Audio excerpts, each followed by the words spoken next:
Salut à tous, on a déjà commencé, vous l'avez vu avec les chaussures et les contextes, cette série de présentation des chaussures à tige haute que j'utilise. Si ça peut vous aider pour faire votre choix, si vous êtes un peu perdu et vous n'avez pas forcément la possibilité de voir ces chaussures, l'achat sur internet c'est toujours un petit peu compliqué, déjà pour la taille, on n'est pas tout à fait sûr que ça corresponde, et puis surtout les photos sont toujours présentées un petit peu comme un burger de chez McDonald's sous sa meilleure forme, et encore on n'est même pas sûr que ça puisse exister sous cette forme là. Donc là au moins je vous montre des chaussures que j'ai déjà utilisées, que j'ai déjà portées, que j'ai nettoyées, pas forcément au mieux, mais au moins ça vous prouve qu'elles ont déjà été essayées. Et ce que je vais vous dire rapidement sur ces chaussures là, en fait voilà, je l'ai pas inventé, ce n'est que mon opinion. Encore une fois, il n'y a pas de sponsoring. Ces chaussures je les ai achetées, celles-ci il y a même fort longtemps que je les ai achetées, et je les ai portées. C'est vraiment un test et un retour d'expérience tout à fait gratuit à votre rencontre. Magnum, c'est la marque de ces chaussures. J'ai toujours voulu avoir des chaussures Magnum. Le seul problème c'est que j'entrais dans une catégorie de chaussures avec cette marque là, Magnum, des chaussures qui sont quand même pas du tout offerte. C'est une marque qui est réputée dans le milieu des forces de l'ordre, de la sécurité. Moi c'est pas vraiment ce que je cherchais comme activité. Ce que je voulais c'était des chaussures qui soient relativement chouettes, qui fassent pas trop penser à des rangers, parce que le but il n'était pas qu'on m'assimile à un agent de sécu, et puis je voulais surtout que ça tienne parfaitement sans que ce soit épuisant de marcher avec, donc il fallait qu'elle soit bien sûr légère. Alors je pense que j'ai à peu près trouvé, même s'il y a quand même pas mal d'inconvénients, mais j'ai quand même trouvé. Voilà, je vous les présente. Essayez de voir les étiquettes. Ça ne trompe pas. À l'intérieur, c'est le modèle classique Men. Vous le voyez ici, classique Men, Magnum. Donc c'est les moins chers de chez Magnum. Vraiment c'est les moins chers. J'ai eu un petit pépin en fait au début de l'achat de chez Magnum. J'ai pas eu cette paire-ci au début. J'ai eu, en allant dans un surplus militaire, dont je tairai le nom, j'ai eu la mauvaise surprise d'acheter pour le même prix des produits qui étaient siglés Magnum, mais bizarrement, moi qui connaissais pas très bien la marque, en fait, j'avais pas du tout ce logo-là. Le problème, c'est que c'était des copies qui venaient d'Asie, et chez Magnum, comme vous pouvez le voir ici, sur le côté de la semelle à l'avant, vous l'avez également sur le côté du talon. Je vous le montre ici. Alors pas à l'intérieur, par contre vous le retrouvez, je vais vous les mettre dans le bon sens, dessous, en rouge, voici, et puis ensuite évidemment vous retrouvez le logo ici, et vous retrouvez encore une étiquette à l'intérieur, ainsi qu'à l'extérieur du rabat de tige, la fameuse languette, voilà. Donc quand on met autant de pubs partout et que c'est le même logo, on est un petit peu plus rassuré. Alors sur les premières chaussures que j'avais achetées dans ce surplus militaire, le petit souci c'est que derrière les chaussures avaient une petite languette. Alors je vous les ai déjà présentées, ces languettes, sur le test des chaussures Helicontex, qui permet un petit peu de faire office de chausse-pied, c'est-à-dire que vous allez tirer fortement sur la languette et ça va vous aider à ce que le talon glisse dans l'ensemble de la tige de botte tout le long, jusqu'à ce que le bout du pied puisse venir trouver sa place, et jusqu'à ce que le talon lui aussi trouve sa place. Mais c'est vrai qu'il y a un moment où c'est pas forcément évident, le pied est vraiment tendu avec la cheville, et le talon vient faire une protubérance qui vient frotter le long de la tige ici, et quand on n'a rien ici pour tirer, c'est pas évident d'enfiler. Alors évidemment il faut défaire un maximum de lacets, c'est contraignant, c'est long, c'est vraiment pas marrant. En tout cas c'est pas quelque chose qu'on va recommander pour une utilisation des chaussures pour des activités où on doit être prêt très rapidement. C'est pour une utilisation outdoor, ou quand on sait qu'on va pas les enlever et les remettre régulièrement. Ça, ce genre de modèle là, ça correspond, il n'y a pas de souci.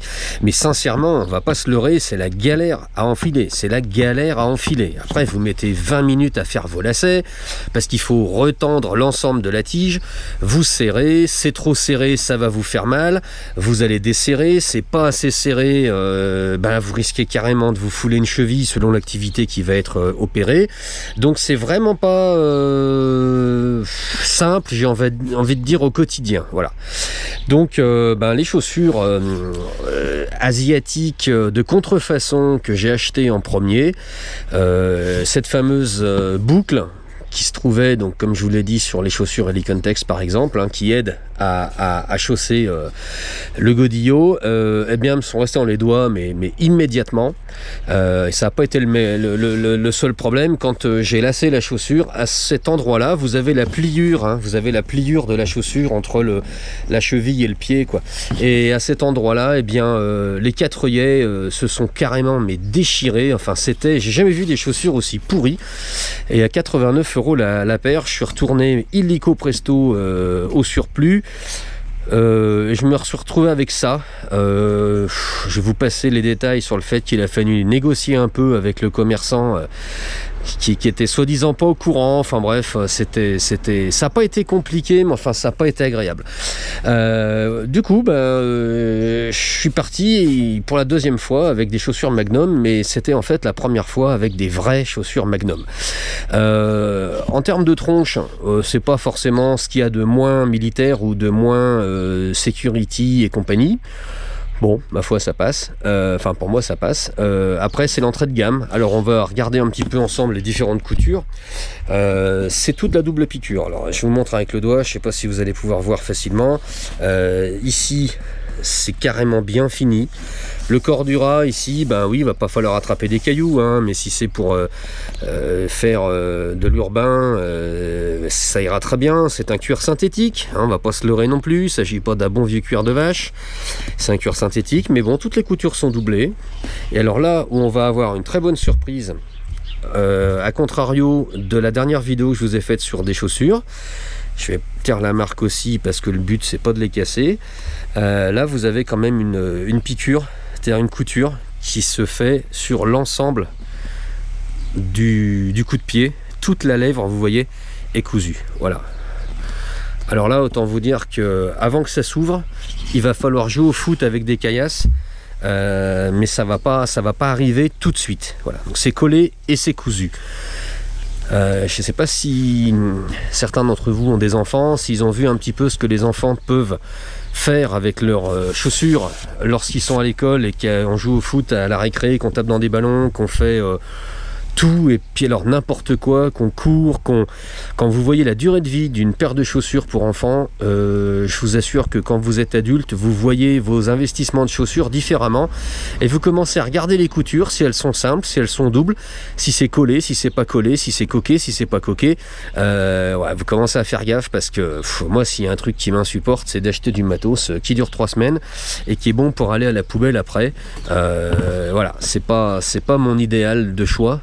Moi j'aime bien investir dans des choses qui vont durer et qui sont faites correctement. Concernant cette paire là, je peux pas vous dire que je les ai portées longtemps, c'est pas vrai, mais je crois que ça va peut-être faire 10 ans que je les ai, certainement. En termes de semelle, franchement ça accroche, mais c'est nickel. Moi j'ai rien à redire là-dessus. J'ai crapahuté un peu avec. Je les ai portés des journées entières, super léger. C'est de la boots, mais vraiment super légère. C'est confortable, comme un chausson. Moi, ça, je recommande. Le seul vraiment côté négatif, il y en a 2.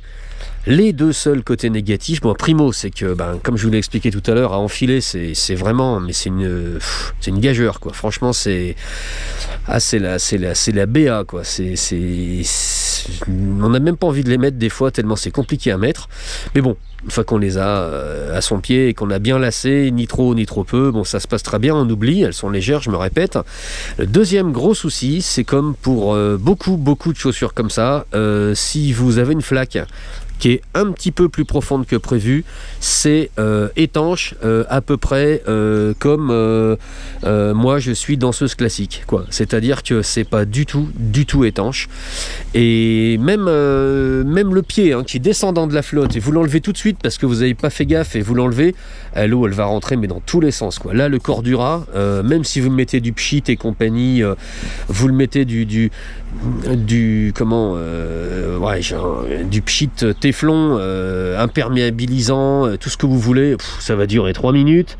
Dès que ça rentre dans les lacets, les machins, les œillets, c'est mort. La godasse elle est gaugée à l'intérieur, et alors là bonheur, voilà.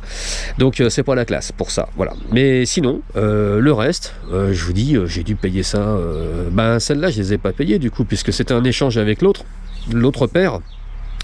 Mais comme il y avait un peu fraude sur l'autre paire, voilà, ça doit coûter moins de 100 €, quoi qu'il en soit. L'investissement est correct. Très honnêtement, je recommande. Voilà, je vais pas m'en plaindre. Et puis il y a un petit côté, on va dire, affect. Je sais pas si on peut avoir de l'affect pour des chaussures. Ce serait féminin, mais là en l'occurrence, ouais, c'est mes premières chaussures stylées, on va dire. Sécurité, stylé, opération, action, donc automatiquement, voilà, je trouve qu'elles ont vraiment la gueule des produits que je recherchais.